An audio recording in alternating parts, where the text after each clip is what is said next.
প্রথমে এই ফটোটা দেখেন, এখন আমি আপনাদেরকে আরেকটা ফটো দেখাচ্ছি। দেখেন এখন এই ফটোটা দেখেন, কি সুন্দর না? এটাই এডিটিং, মানে মজা করছিলাম, এটা ট্রেন্ড চলছে তো এই জন্য।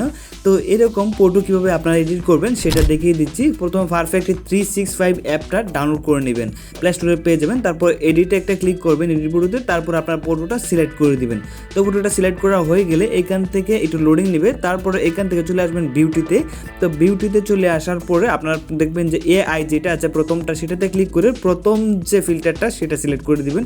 আপনার ফেসটা অনেকটা হোয়াইট হয়ে যাবে। তারপর একটু বাড়িয়ে দিবেন, এটাকে বাড়িয়ে দিলাম। তারপর অ্যাডজাস্টে চলে যাবেন, অ্যাডজাস্টে চলে আসার পরে ফিল্টারে চলে যাবেন। ফিল্টারে চলে আসার পরে প্রথম যে ফিল্টারটা সেই ফিল্টারটা সিলেক্ট করে দিবেন। এটা ব্যাকগ্রাউন্ডের উপর অনেকটা প্রভাব ফেলবে, আপনারা দেখতেই পারবেন। দেখেন ব্যাকগ্রাউন্ড কিন্তু চেঞ্জ হয়ে গেছে এবং আমাদের ফেসটা অনেকটা স্মুথ হয়ে গেছে।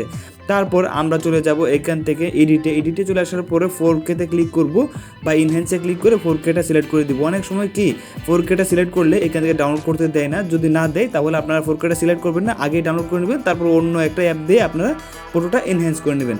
দেখতে পাচ্ছেন ফটোটা কত মানে কোয়ালিটিফুল হয়েছে, আগে কীরকম ছিল আর এখন দেখেন কীরকম হয়েছে।